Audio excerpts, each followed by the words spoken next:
Breaking news po mga kababayan, SP Tito Soto ng Senado, nakudita po, pinalitan po ni Senator Alan Cayetano na Bulaga mga kababayan. Dito po, naglabas ang sama ng loob. Soto nagsalita na matapos emosyon, napalitan siya bilang Senate President. Nako mga kababayan ko, tila umikot ang lamesa at tila nagiiyak na si Pinky at Soto dito. Bakit biglang nagkabulagaan? Panoorin po natin ang pahayag ni Tito Soto dito. At mamaya, panoorin po natin ang mensahe ni Alan Cayetano. Naku po, mga kababayan ko, ang impeachment ni Sara Duterte hindi na uusad at hindi na magko-convene ang Senado bilang impeachment court. Hala ka. Ito po. Sir, did you expect this? How are you, sir? We always expect it. You know, I've been here for a very long time. I have experienced this around 6 times. From 1992 to the present, yung palit-palitan namin.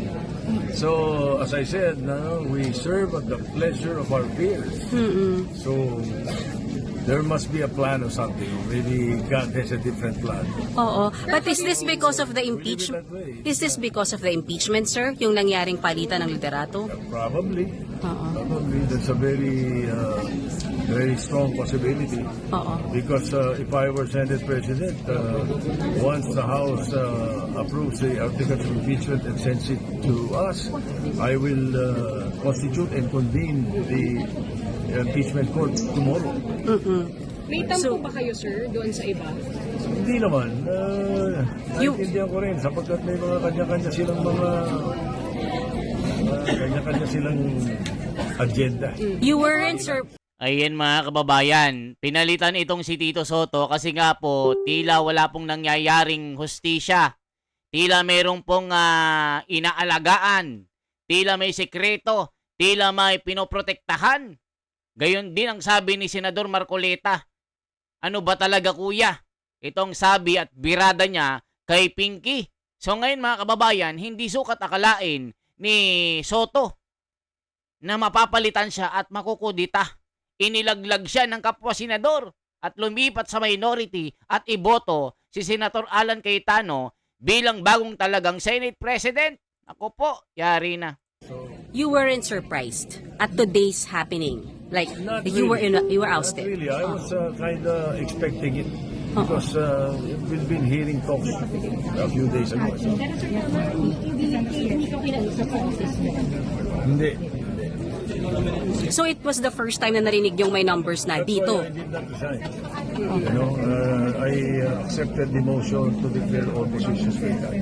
Kasi wala nung usual na ginagawa. Sir, paano na ang impeachment yan, sir? Parang ang lungkot ng mukha ni Kiko Pangilinan, mga kababayan, tila naluluha ang facial expression dahil po sa sobrang lungkot. Dahil nga po, napalitan si Tito Soto. Nakikita nyo po ang tila nabagsakan ng langit itong si Tito Soto na tila sobrang stress. Naku po, mga kababayan ko. Sir, Sir, what will happen now to the impeachment process here in the House? I better ask the newly elected Senate President what he will do with it and the rest of it. Basta sa amin, we will still continue with the work. We will insist that the impeachment articles once submitted to us be taken up. Sir, may pinagwawala kanina sa Senator Bato na pinigilan daw siya na pumasok dito. Meron kayong information doon? Nagagalit siya, may humarang daw. Wala, narinig ko lang may nung kakagulo sa likod. Sir, pero anong information sa inyo? Ano daw yun? May nagsabi na darating siya. So siguro, baka merong mga pumipigil sa kanya or baka merong may kalay yung sinasabi ng ICC or the DILG, whatever, I don't know. Ayan mga kababayan, ngayon po, pakinggan po natin itong si Alan Cayetano. Ito po mga kababayan, ang bagong Senate President. Ano naman ang magiging kalagayan ni Senator Ping Lacson? Siyempre, tanggal din yan. Ipapalit si Marcoleta. Naku po, ito na. Nag-iiyakan na ang mga tangalista.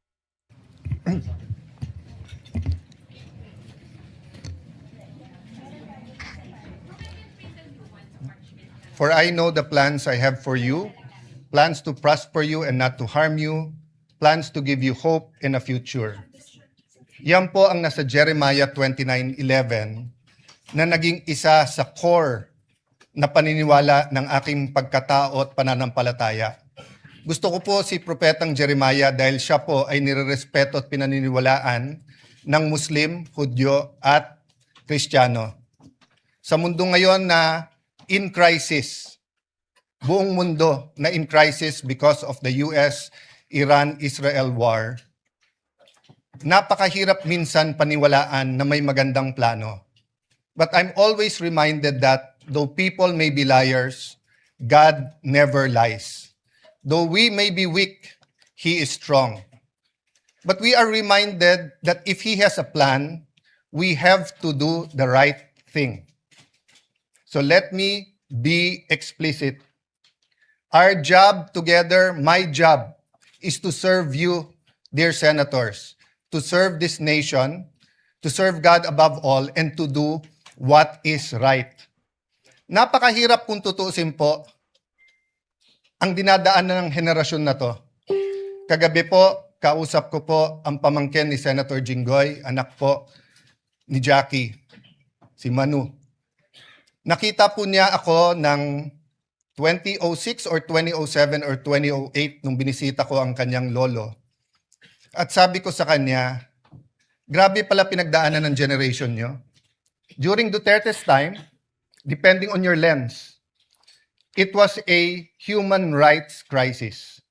If you're pro-Duterte, it's a crisis of drugs, where illegal drugs did not only steal lives, did not only steal dreams, but it wrecked communities. It wrecked our government. Of course, if you are from the anti-Duterte lens, the human rights crisis was in the extrajudicial killings. But after enjoying almost 9 years of unprecedented economic prosperity during the Aquino time to the Duterte time, inabot po tayo ng pandemic. So from the human rights crisis to a health pandemic crisis.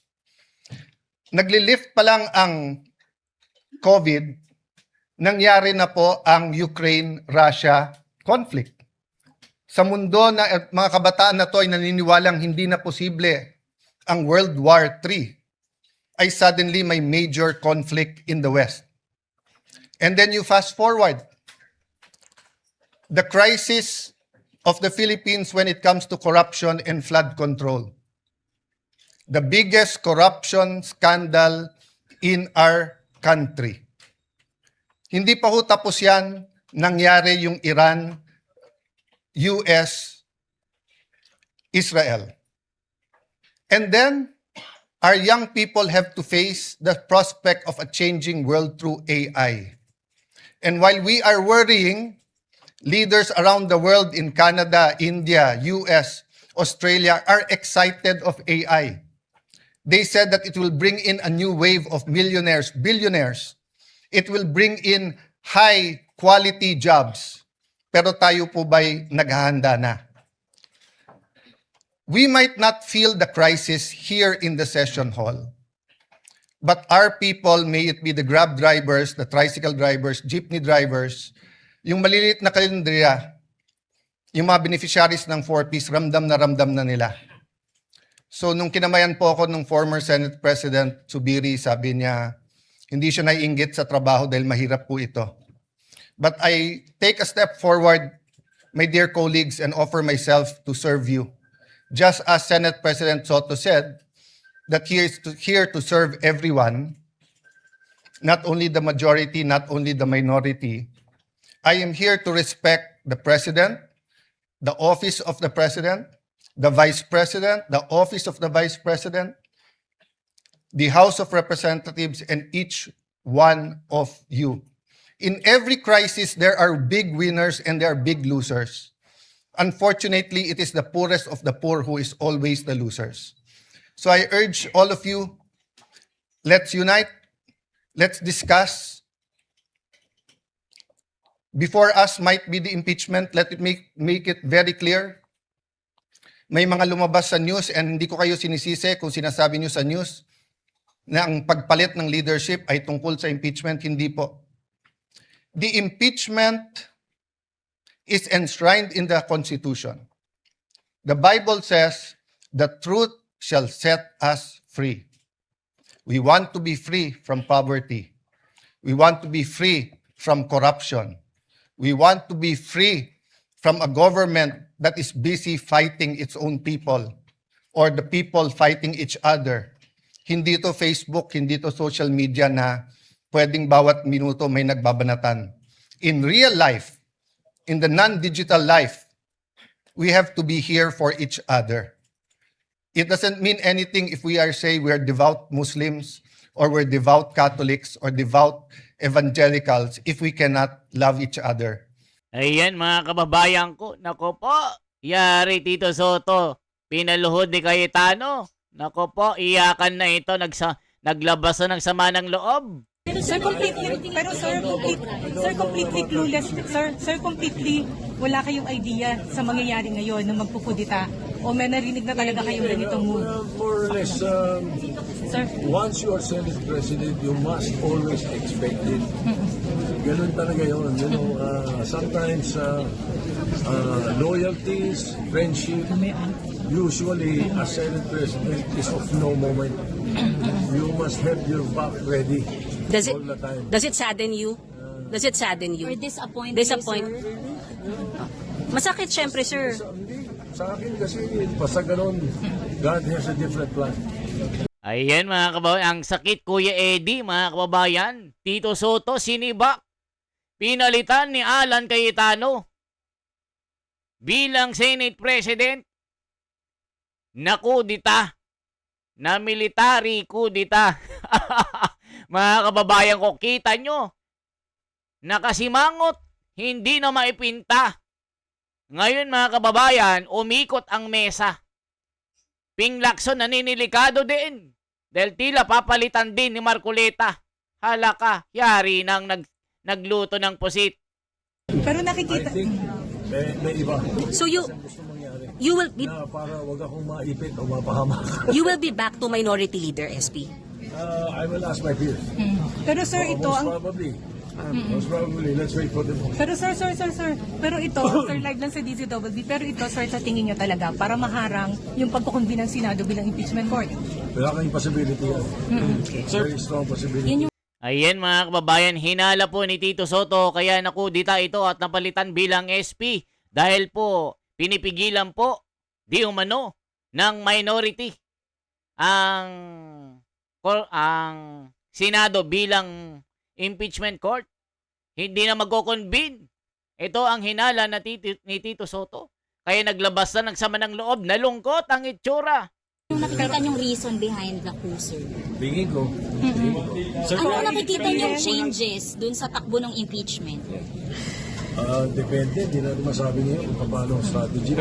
Pero Sa part niyo, sir, we will insist that the Constitution be followed by the Senate. So what will become of the Senate, sir, kung hindi matuloy ang impeachment trial o maglang impeachment court? Because... Nakakahiya sa taong bayan kapag pagka Ayan mga kababayan, nakakahiya daw sa taong bayan pag hindi natuloy ang impeachment. Tila nalulungkot ang mga media ngayon, mga mainstream media. Dahil po sa pagkakasibak ni Senate President Tito Soto na bulaga. Mga kababayan ko, nakita nyo naman ang itsura, hindi maipinta. Binagsakan ng langit. Tila bulkan na natabunan ng abo. Dahil sa sobrang lungkot, pinaluhod ni Cayetano, inilaglag ng kapwa senador. Di ba yung mga majority, inilaglag siya. Kasi nga takot. Takot sila, mga kababayan, sa political backlash. Kasi nga walang nangyayaring hustisya dito sa kanilang pamumuno. Ngayon po, ano naman ang kahinat na ni Pinky? Abangan po natin, mga kababayan ko. Yan po ang ating pasabog, breaking news. Lumuhod si Tito Soto kay Cayetano. Ngayon po. Ngayon ang tunay na laban. BP Sara na palundag na. Alam na natin ito ang kasunod mga kababayan ko. Ito po ang inyong lingkod for transparency for a better democracy. Mabuhay ko. Mabuhay po Isang like, isang share po at isang subscribe. Salamat po.